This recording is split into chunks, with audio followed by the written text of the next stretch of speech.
Das ist das Archipel.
Was ist Bürgerbildung?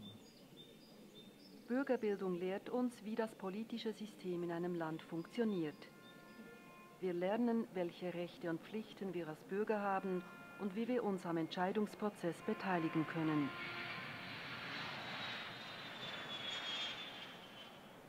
Max ist 16 und lebt in der Schweiz.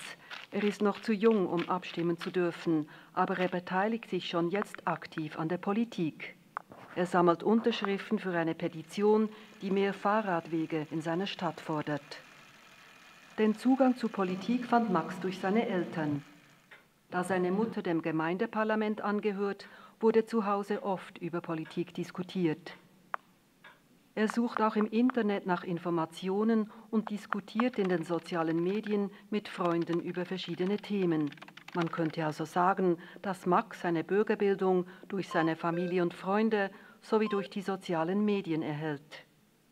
Andere, wie etwa Tamara, deren Eltern als Immigranten in die Schweiz kamen, hörten davon in der Schule.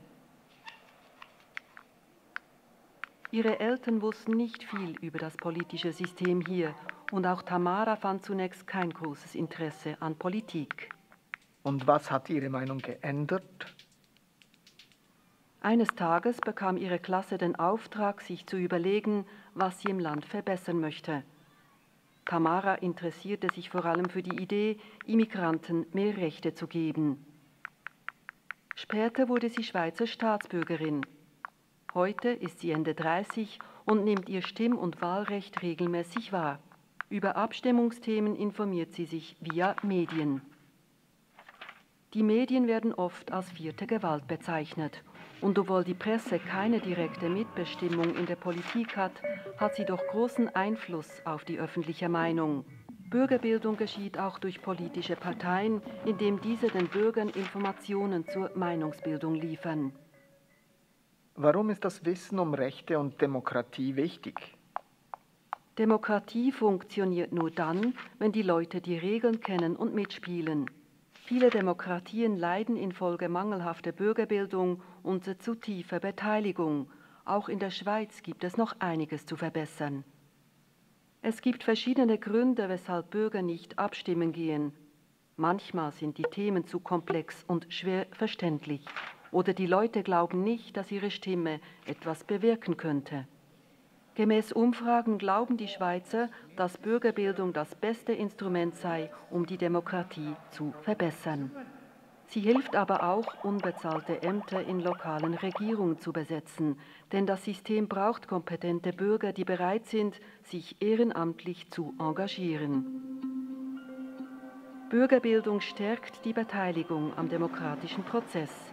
Das System funktioniert nur, wenn möglichst viele mitmachen.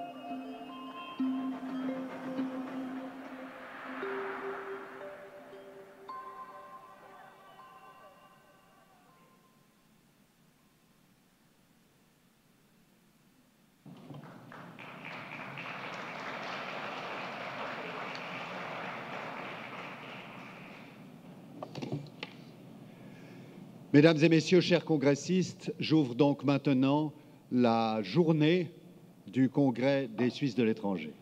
Vous venez de voir ce film, Démocratie et formation politique, c'est donc notre sujet. Démocratie. Est-ce que véritablement la démocratie est née avec l'humanité? Est-ce que véritablement elle est au cœur de l'homme, dans l'histoire des hommes? Je ne le crois pas. En fait, instinctivement, naturellement, il y a plutôt le clan, il y a plutôt le chef de clan, il y a plutôt les familles, il y a plutôt, en effet, cette idée d'une hiérarchie avec un commandement et puis des gens qui suivent. J'allais dire ein Führer und ein Volk. En fait, c'est comme ça que les choses ont commencé. L'idée de la démocratie, je pense, en tout cas pour nous occidentaux, a évidemment été illustrée par Athènes. L'Athènes classique, tous les grands auteurs, nous les connaissons. Oh, bien sûr, quand on parle de démocratie athénienne, on pense aux citoyens. On ne pense, mais la Suisse n'a rien à dire là-dessus, on ne pensait ni aux femmes ni aux esclaves. Mais enfin, cela étant, cette grande idée de la démocratie a évidemment germé et elle nous a imprégnés. Même Rome qui a continué la culture athénienne, Rome, au fond, a essayé d'établir ce qu'on pourrait appeler l'équilibre des pouvoirs. Et ça a probablement été le génie d'Antoine, qui va devenir Auguste, d'essayer de faire croire pendant assez longtemps qu'on ne basculait pas dans un empire autoritaire, mais qu'il y avait encore un Sénat, qu'il y avait encore des consuls, etc. Cela dit, la démocratie suppose des lois. C'est évidemment la grande leçon que nous a apportée Socrate. Socrate a préféré obéir aux lois qui étaient pourtant injustes, plutôt que de se révolter dans une sorte de conscience anarchiste et de se soustraire aux châtiments injustes qu'il a dû subir. Donc la démocratie n'est pas forcément juste, mais la démocratie, elle est participation des citoyens. En ce qui concerne maintenant la Suisse, je tiens à dire en tant que roman que probablement l'idée, les prémices de la démocratie ont germé plutôt dans ce qui est la Suisse alémanique. Vous le savez peut-être, les alémaniques, les Alamans, quand ils sont arrivés après la fin de l'Empire romain, les invasions barbares, comme on dit, sont arrivés avec leur mentalité, avec leur culture, avec leur structure. Et l'on a vu très vite qu'il y avait des assemblées délibératives. Et je crois, ceux et celles qui sont d'origine alémanique ne me démentiront pas, qu'il y a là quelque chose qui est profond et qui a traversé toute l'histoire suisse à travers les alliances des confédérés. Je vais vous raconter une anecdote. Lorsque le conseiller fédéral Pascal Couchepin, que je considère d'ailleurs comme un ami, a été élu conseiller fédéral, j'ai participé en tant que parlementaire à son voyage triomphal jusqu'à Martigny. Et là, à Martigny, il est apparu sur le balcon de l'hôtel de ville, il a levé les deux bras comme ça, et toute la foule l'a applaudi. J'étais avec des parlementaires alémaniques qui étaient là, qui m'ont regardé et qui m'ont dit « Bei uns, es könnte nicht sein, el Duce ». Et juste pour dire qu'il y a indiscutablement cette idée, au fond, d'égalité. Alors, ce que j'aimerais vous dire maintenant, en ce qui concerne la Suisse, je me réfère à Tocqueville, qui, dans son livre « La démocratie américaine », a dit que la démocratie n'était pas forcément, en effet, un régime qui garantissait les libertés, qui garantissait la justice, et que les hommes étant les hommes, il fallait un équilibre des pouvoirs. Cet équilibre des pouvoirs, eh bien évidemment, la Suisse a essayé, avec sa constitution de 1848, en s'appuyant sur son histoire, elle a essayé de le réaliser. C'est-à-dire qu'en effet, les deux axes de notre pays, vous serez d'accord avec moi, c'est la démocratie et le fédéralisme. L'une ne va pas sans l'autre. La démocratie suisse, c'est le fédéralisme suisse. La démocratie suisse, c'est aussi la démocratie dans les cantons. Lorsqu'en 1848, la Constitution fédérale a été établie, on a eu cette surprise, alors que c'était la victoire des radicaux, de voir que très vite, la démocratie directe a été utilisée à la fois par les libéraux fédéralistes et par les conservateurs catholiques qui avaient pourtant été vaincus. Ils ont vu là, dans la démocratie directe, dont nous allons parler à l'instant, ils ont vu là aussi la garantie de protéger les minorités contre un abus de la puissance, au fond, centralisatrice des majoritaires. Donc la démocratie, ce n'est pas simplement la prééminence de la majorité sur la minorité, la démocratie, c'est aussi la garantie d'un équilibre qui permet aux minorités de vivre et d'avoir des droits. Démocratie et fédéralisme. Voilà donc un pays, la Suisse, qui a poussé très loin à la fois la démocratie et le fédéralisme en puisant encore, je le répète, dans les sources mêmes de son histoire. Seulement voilà, c'est quand même un système qui est merveilleux, mais qui est compliqué. Cette démocratie directe, je vous rappelle que les instruments de la démocratie directe en Suisse se sont instaurés en 3 étapes. Il y a eu d'abord 1848 avec la possibilité, qui était la soupape de sûreté, de pouvoir réviser totalement la Constitution. Puis en 1874, il y a eu une révision de la Constitution qui a permis le référendum facultatif contre les lois. Et en 1891 a été introduit le droit d'initiative. Ainsi, les instruments ont été établis. Mais naturellement, cela exige énormément de culture politique, de conscience politique et de connaissance politique. Alors là, je vais plaider, et vous m'en excuserez, pour, à mes yeux, la conjonction indispensable entre la connaissance de l'histoire et la connaissance des institutions. Depuis un certain nombre d'années, parallèlement à ma vie politique, j'ai eu la grande satisfaction d'enseigner l'histoire suisse et l'instruction civique. Les deux vont ensemble. Il me semble qu'il ne peut pas y avoir de véritable conscience civique si l'on n'a pas une conscience, une connaissance suffisante de ce qu'est ce pays. Même si l'on est un nouvel arrivant, il faut savoir quel est le génie du lieu du canton où l'on est. Par exemple, si on est à Genève, qu'est-ce que c'est que Genève? D'où vient Genève? Qu'est-ce que c'est? Comment est-ce qu'elle s'est formée? Et puis la Suisse, cette alliance des cantons, à travers beaucoup de difficultés, des guerres civiles, comment est-ce que tout cela a évolué? Comment est-ce que ça s'est formé? Comment est-ce que le fédéralisme et la démocratie, cette conjonction, ont pu être établies, ont pu se développer? Et alors là, j'en arrive à, je dirais, la deuxième partie de mon propos. Je pense que c'est à la fois un droit, une chance, mais un devoir et une responsabilité que d'être citoyen suisse.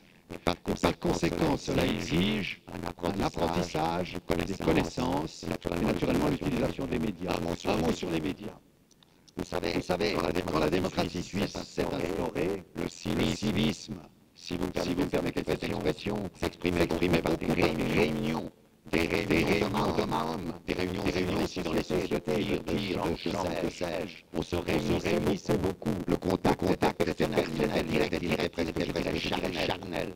Nous arrivons maintenant dans une époque où le contact plus virtuel, où les gens sont plus individualistes, où les médias sont de plus en plus souvent le lien entre les gens. C'est comme les hommes des hommes. Ça a d'énormes avantages et ça a des effets pervers.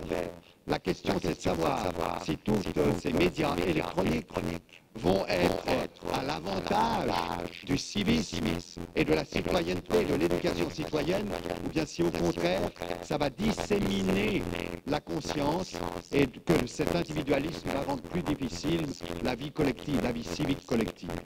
Mais en tout état de cause, je pense que pour que les citoyens, que ce soit des citoyens de souche ou que ce soit de nouveaux citoyens, puissent à la fois se réaliser eux-mêmes en tant que personnes au sein de la cité et puis apporter leur contribution à la vie collective avec leurs responsabilités, avec leur intelligence, leur talent, leur sensibilité, il faut qu'il y ait de la connaissance et il faut qu'il y ait de l'information.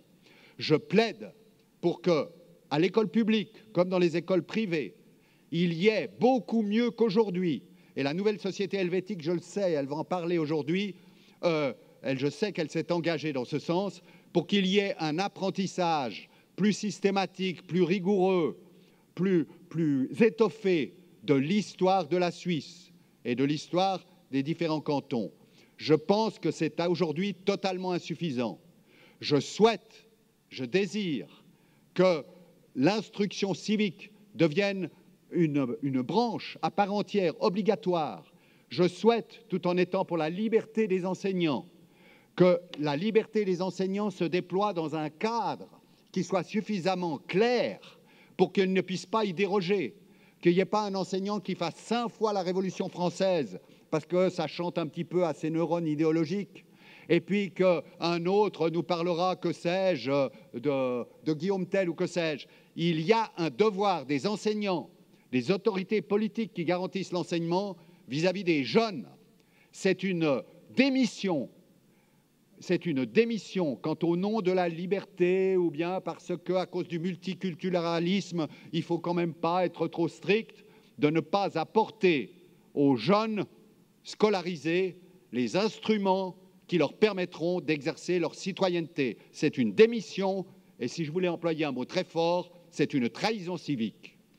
Par conséquent, je pense véritablement qu'à l'issue de notre congrès, nous pourrions être, nous les Suisses de l'étranger, de ceux qui disent « Écoutez, vous à l'étranger, car Les Suisses de l'étranger sont parfois, pas tous, mais parfois, notamment ceux qui sont là, ceux qui sont le plus attachés aux liens qui les lient à la mère patrie, c'est-à-dire à ce que représente la mère patrie.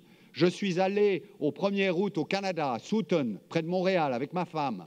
Mais c'était incroyable. J'ai découvert la lutte à la culotte. Bon, ça, j'avais jamais vu.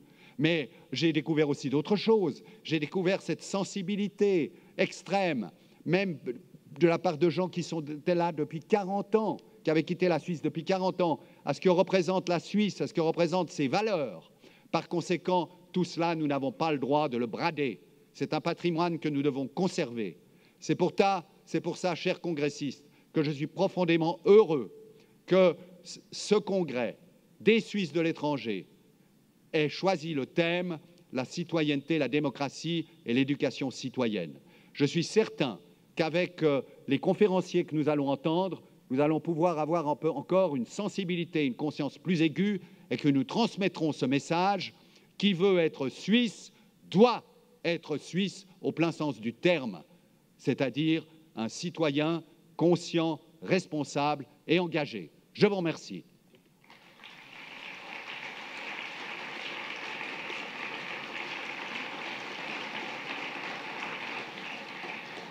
Alors naturellement, avant de passer la parole à la chancelière du canton de Genève, que je me réjouis de réentendre et qui va justement nous parler des possibilités, notamment pour les Suisses de l'étranger, de mieux participer à la vie politique, je suis prêt naturellement à répondre à 2, 3 ou 4 questions de votre part sur ce préambule que je viens de vous livrer.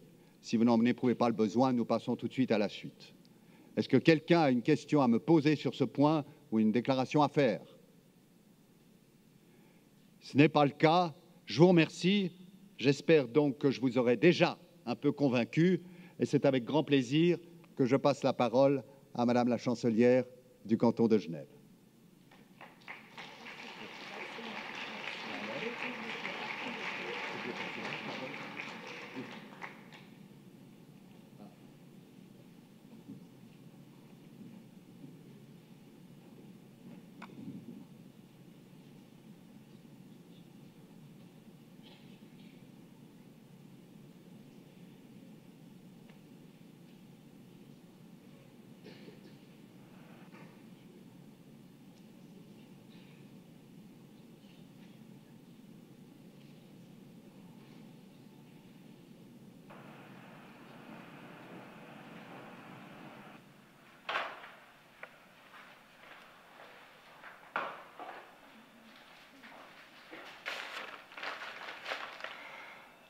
Autorisation de séjour pour les requérants d'asile. Pas le temps.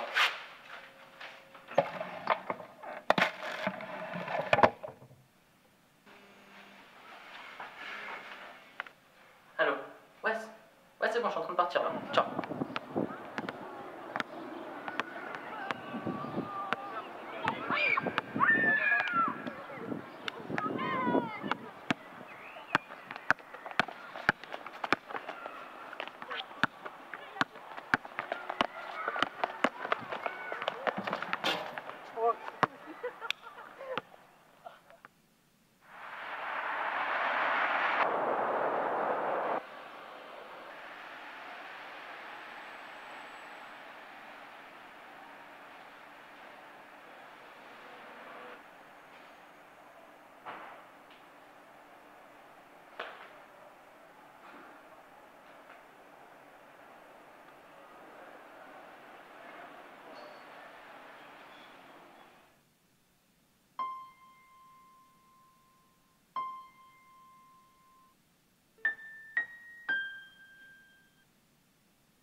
Herr Präsident, meine Damen und Herren, ich bin sehr glücklich, heute wieder zu Ihnen sprechen zu können. Ich hoffe, der erste Kongresstag ist gut verlaufen, war erfolgreich und dass Sie auch einen schönen Abend hatten, trotz dem zweifelhaften Wetter und dem spektakulären Temperatursturz. Im Programm haben Sie gesehen, hätte ich zu Votelektronik sprechen sollen und andere Projekte. Wir haben das aktualitätsmäßig gestern gemacht, weil Sie eine Resolution zu diesem Thema verfasst haben. Ich möchte deswegen heute mit Ihnen zusammen mir die Frage stellen, wie können wir Jugendliche und junge Menschen der Politik und der Demokratie näher bringen.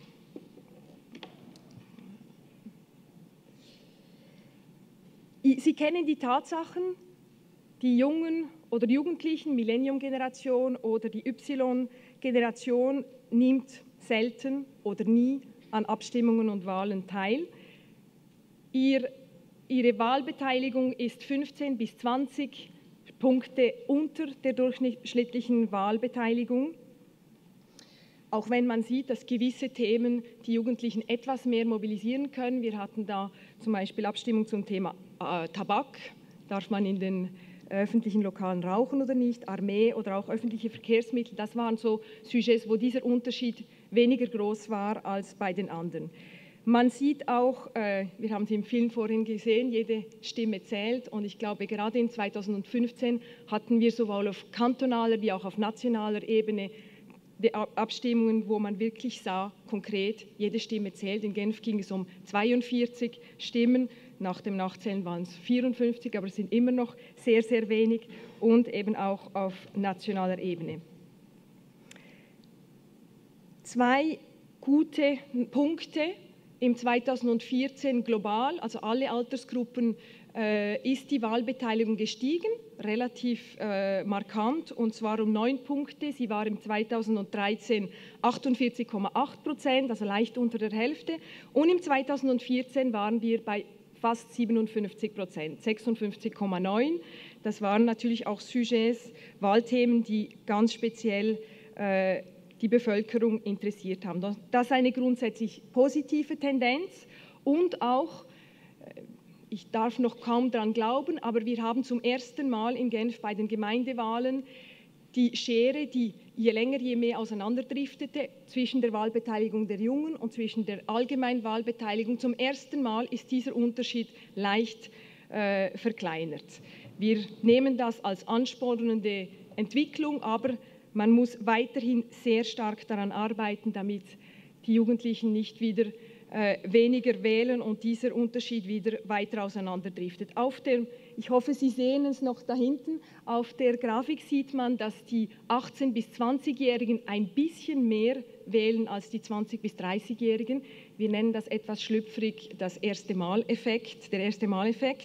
Man sieht aber leider auch, dass die Alterskategorie, die am meisten wählt, sind die 70- bis 75-Jährigen. Leider, ich meine, es ist nicht so, dass die Stimme einer jungen Person mehr zählt oder mehr Gewicht haben sollte als die einer älteren Person, aber es wäre natürlich für die Demokratie, für eine gesunde Demokratie sehr wichtig, damit Entscheide durch die ganze Bevölkerung getragen werden und auch, glaube ich, dass man nicht auf die Ideen, auf die Visionen der Jugendlichen verzichtet.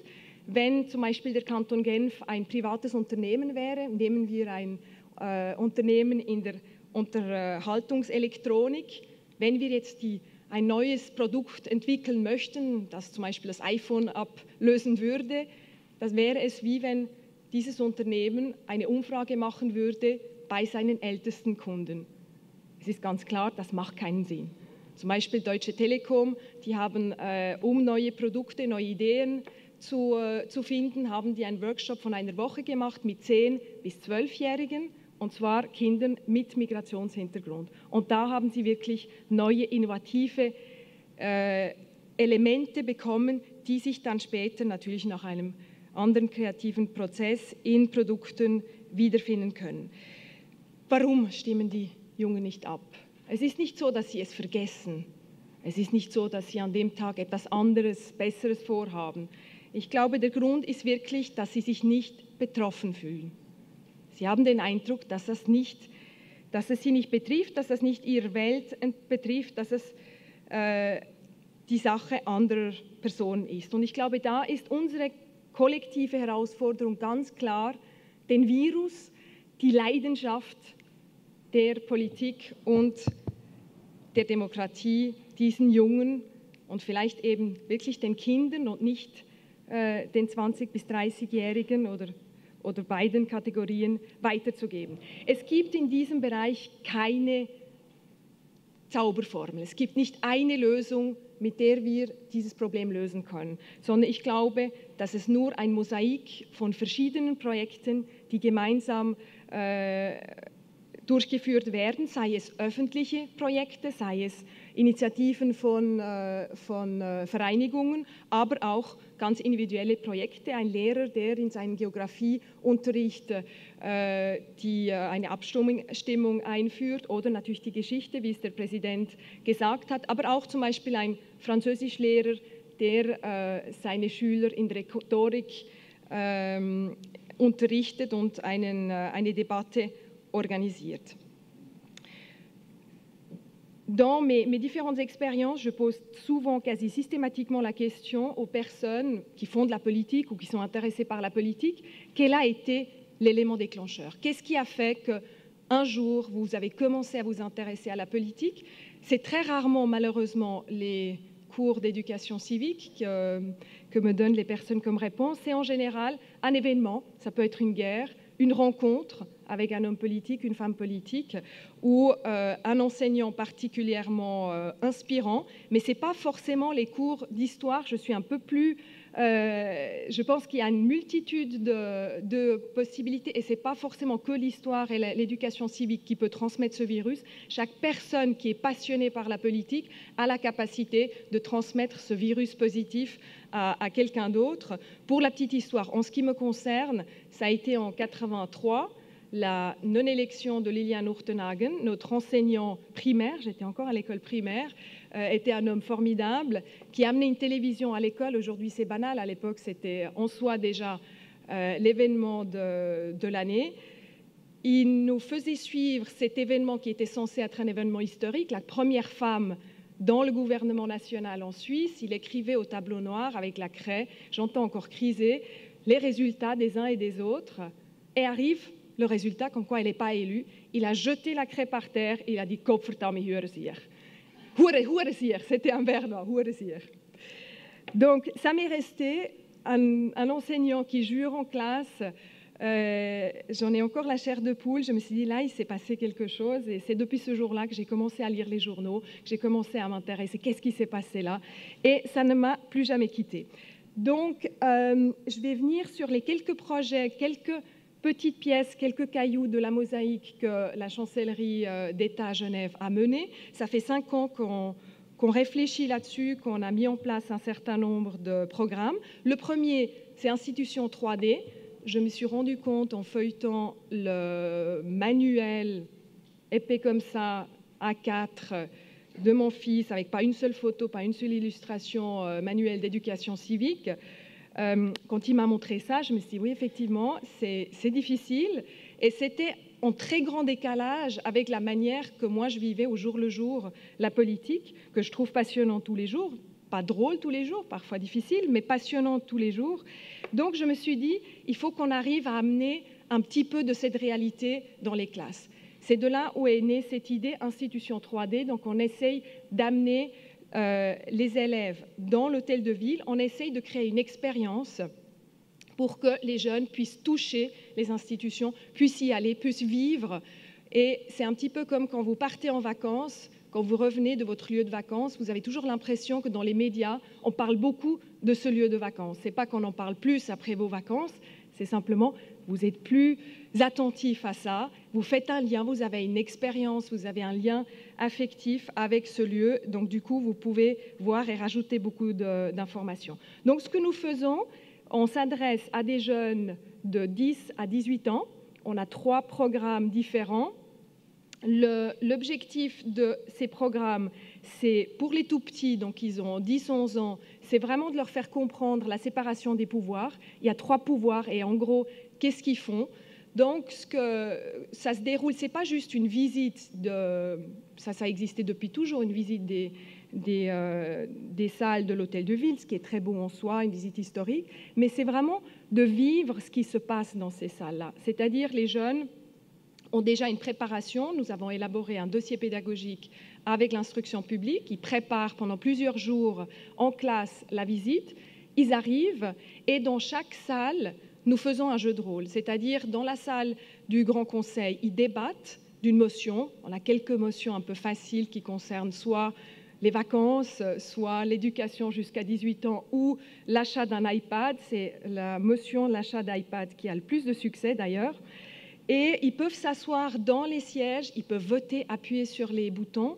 La même chose dans la salle du Conseil d'État et la même chose aussi dans la justice. On essaie vraiment dans chaque lieu leur raconter une histoire avec des rébus, avec, selon l'âge, des outils ludiques qui se rajoutent.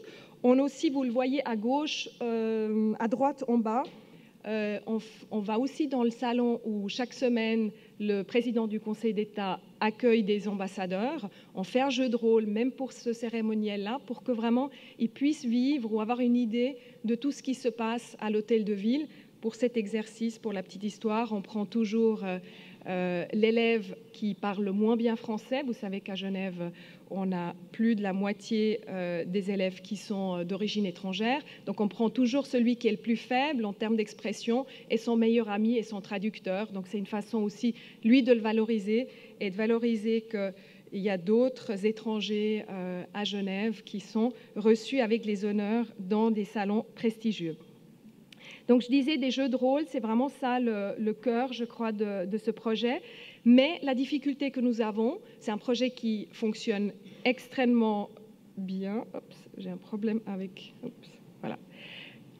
C'est un projet qui fonctionne extrêmement bien, qui a un très grand succès auprès des élèves, auprès des enseignants, mais aussi auprès des collaborateurs qui font ça, bien sûr, en plus de leur travail. Donc, c'est la responsable du service administratif, par exemple, qui gère ce projet. Mais c'est vraiment passionnant. La seule difficulté que nous avons, c'est on est limité en termes de volume. Nous ne pouvons pas accueillir toutes les semaines des classes. C'est du travail en plus. On ne nous enlève pas pour autant du travail. Donc, on peut accueillir seulement à peu près 10 classes par année. Donc, c'est vraiment un travail en profondeur.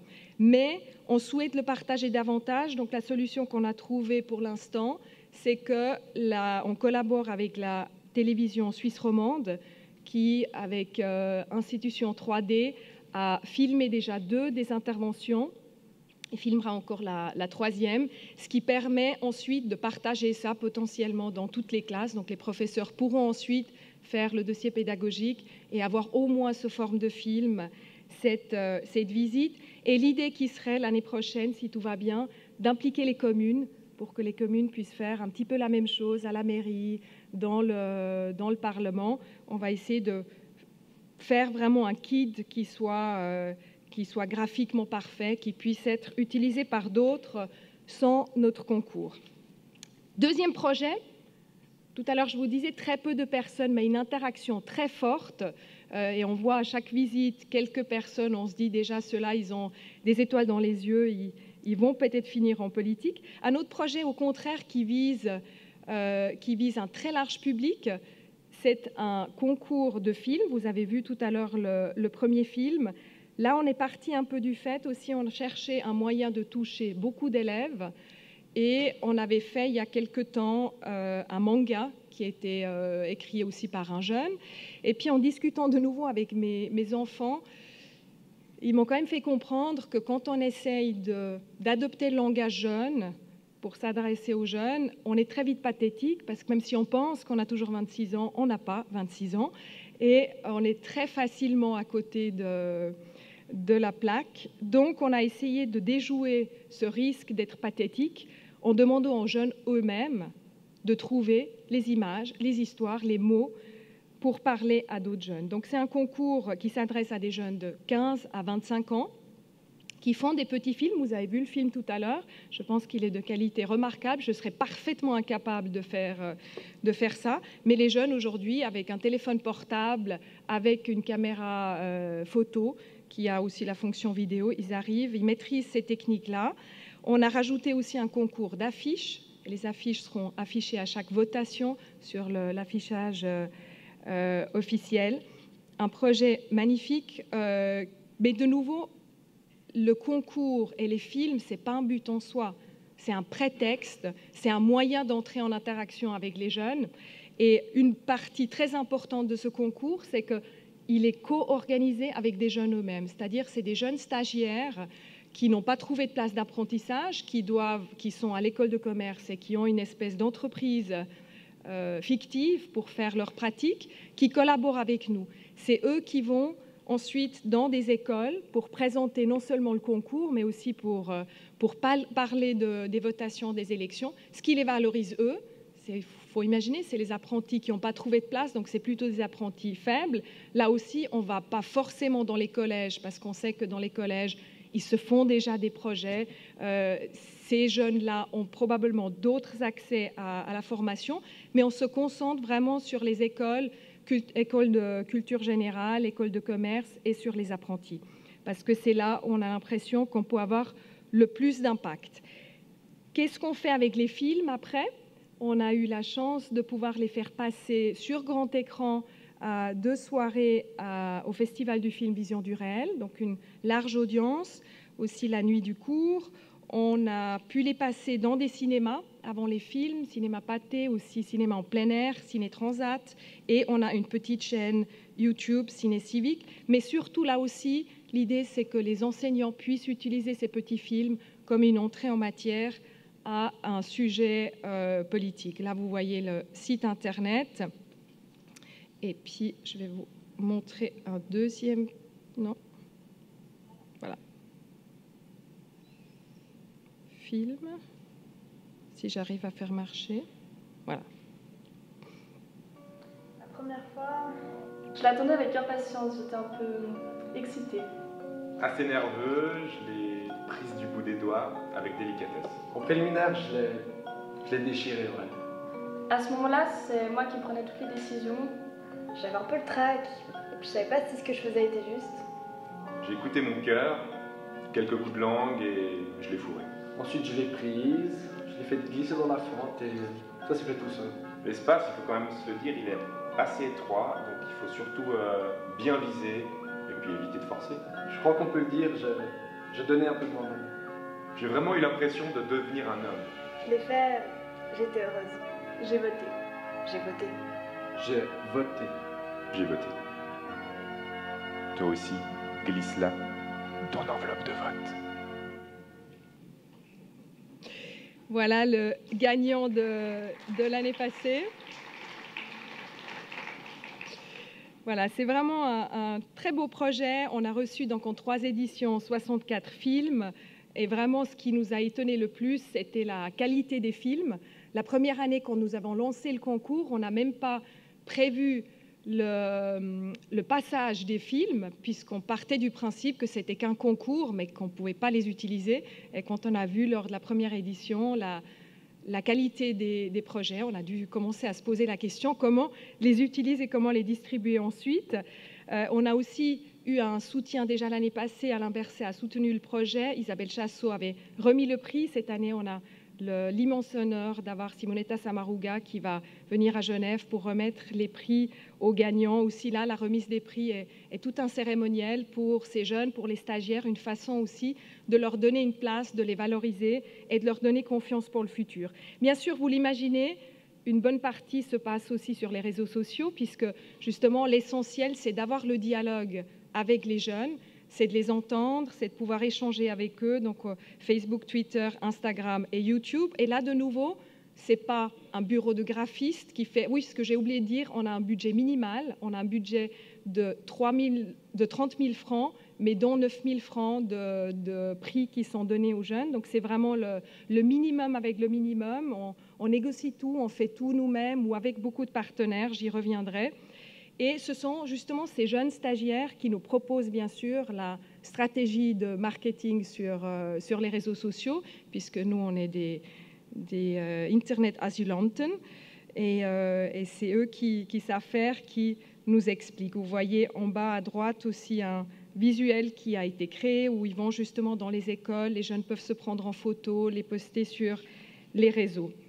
On a touché comme ça quand même 10 000 élèves, donc le premier projet, 10 classes, et là, on est quand même sur 10 000 élèves, plus encore. Donc ça, c'est les roadshows directs, face à face, 10 000, et sur les réseaux, un petit peu plus, mais là, c'est plus difficile de quantifier. Peut-être très rapidement, parce que je crois que j'étais un peu longue, mais je pourrais parler des heures de ces sujets, ça me passionne tellement. Un autre projet qu'on a lancé, vous le savez peut-être ou peut-être pas, le 15 septembre, c'est la journée internationale de l'ONU de la démocratie. À notre connaissance, jusqu'à maintenant, rien ne se faisait en Suisse et on a décidé cette année, un peu dernier moment, donc on le fait un peu sur les chapeaux de roue, mais de célébrer cette journée de la démocratie. On aimerait que ça devienne un rendez-vous incontournable. On aimerait que chaque année, chaque directeur d'école, chaque enseignant se dise « Ah, mince, il y a le 15 septembre, qu'est-ce que je pourrais faire? Qu'est-ce que je pourrais faire pour discuter avec mes jeunes de ce sujet ?» Donc d'une après-midi, au début ça devait être une après-midi avec l'Union interparlementaire que nous avons la chance d'accueillir à Genève. C'est devenu une semaine de la démocratie puisqu'il y a chaque partenaire avec qui on a une interaction voulait aussi participer, donc ça prend de l'ampleur, c'est magnifique.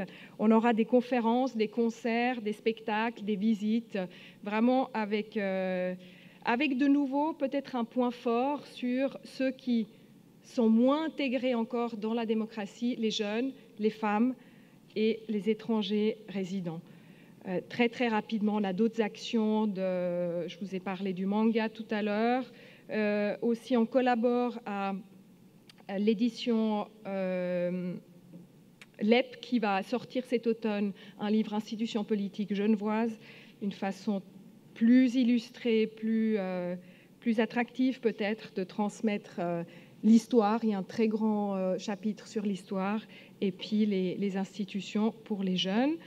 On a eu quelques autres actions encore. Vous connaissez peut-être la conférence LIFT, elle a lieu d'ailleurs ici au CICG. C'est une conférence d'innovation technologique, mais avec vraiment des ponts très importants vers la culture, vers la société. Une conférence internationale, à peu près la moitié sont anglophones.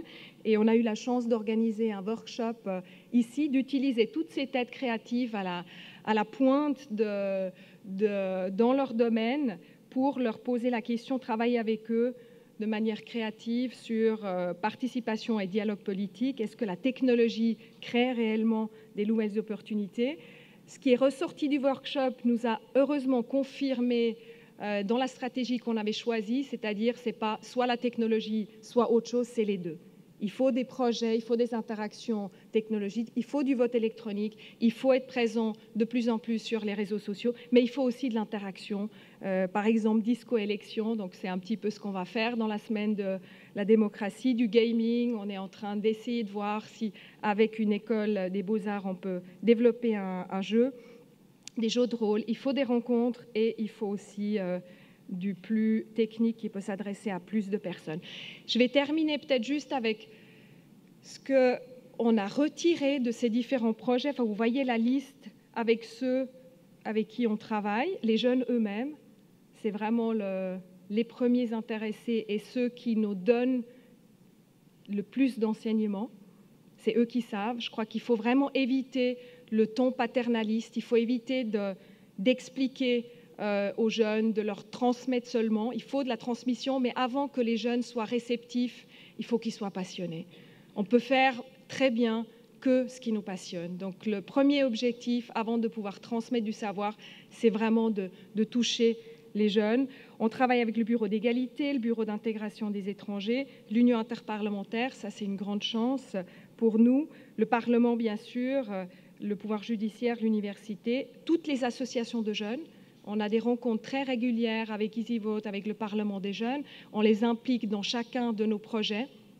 Il faut qu'on mette tous ensemble nos forces et ce n'est pas un projet qui est en concurrence avec un autre. Et puis justement aussi les médias avec RTS Découverte qui nous aident énormément. Et je crois que vraiment la nouveauté et ce qui a marché, c'est on n'est pas dans une situation d'état réglementaire, ni même dans une situation où l'État essaye de changer un comportement, comme on peut l'avoir on essaye d'éduquer les citoyens, de trier leurs déchets. On est vraiment dans une autre forme encore de collaboration d'égal à égal, d'apprendre aussi des jeunes, d'apprendre ensemble, de s'enrichir mutuellement et vraiment de co-créer. Je crois que c'est ça qui est nouveau, ce qui permet après justement par la passion, par le fait que chaque entité intègre les objectifs dans leur propre fonctionnement, on arrive à faire des merveilles avec très peu de budget. Merci beaucoup de votre attention.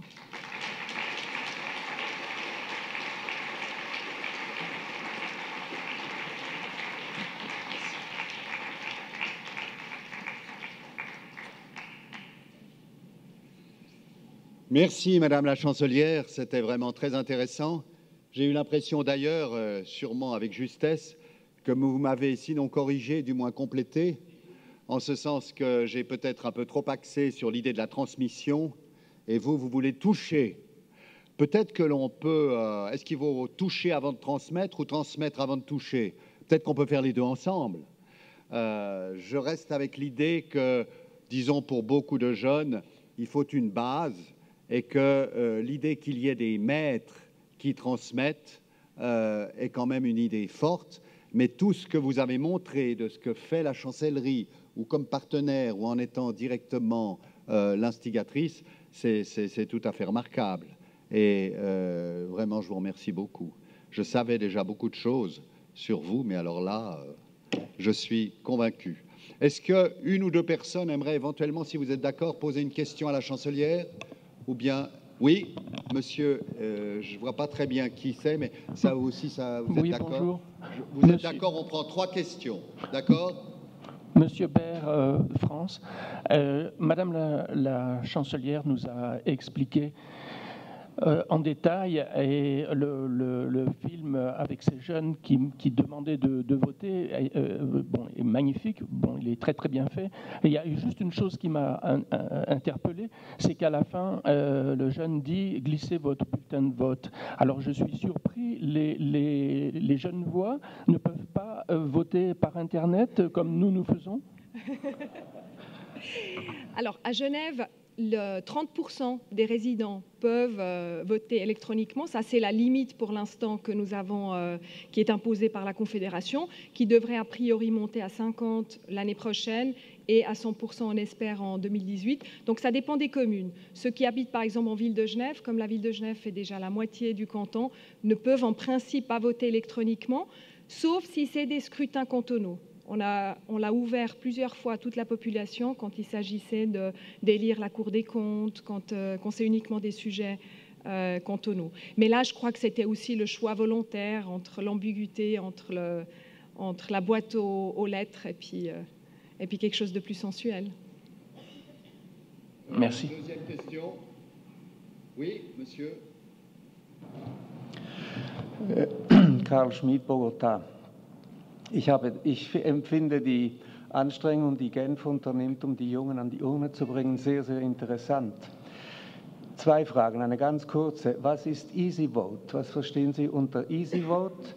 Und zweitens, welches sind oder kennt man bereits Resultate all dieser Anstrengungen?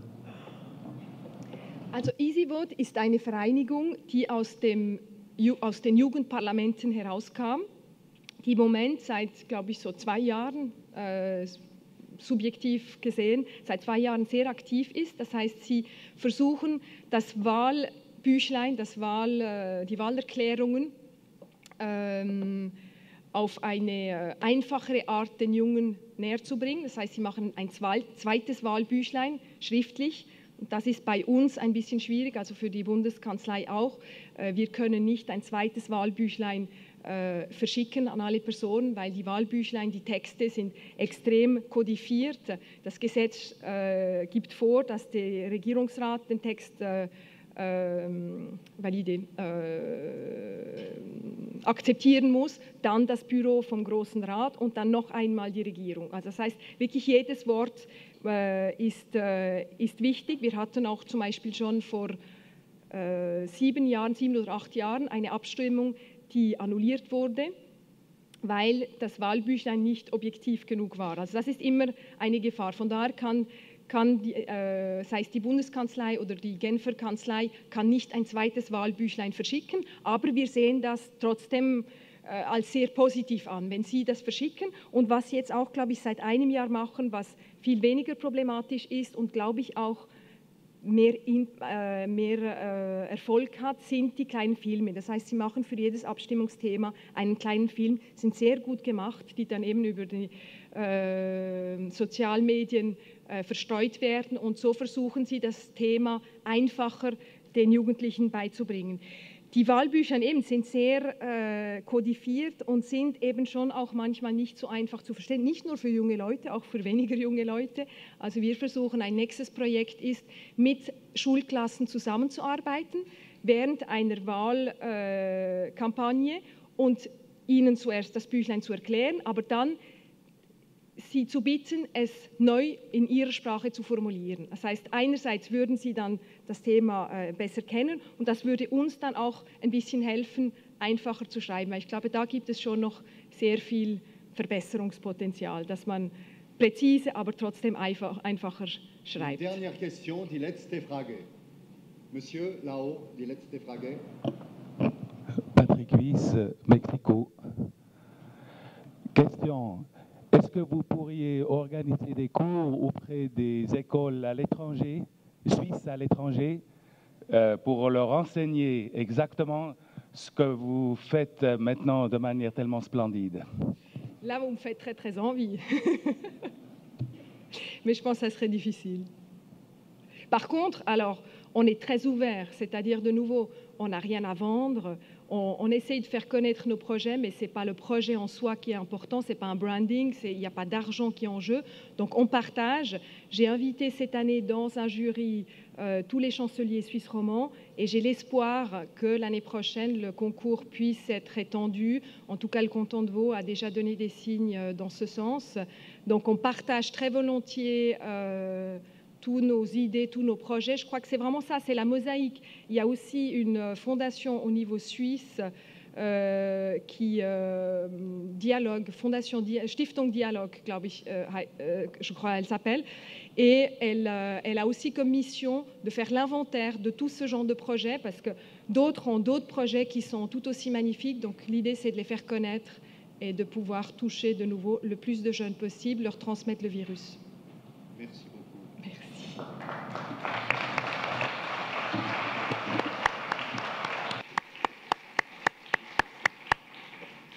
Juste un mot pour la dernière question. Vous savez qu'il y a à peu près 17 écoles, je crois, ou 18, d'un coup j'ai un blanc, M. Roberto Engeler pourrait me corriger, 17 écoles à l'étranger.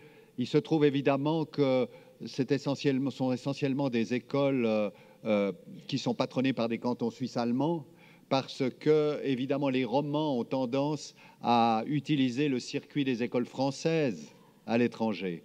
Mais ce qu'a dit la chancelière en disant sa disponibilité, on aimerait que toutes les chancelleries et tous les départements de l'instruction publique de tous les cantons, y compris les cantons qui patronnent, contribuent à ce que dans les écoles suisses à l'étranger, il y ait justement une transmission suffisante de ce qu'est la Suisse, des valeurs suisses.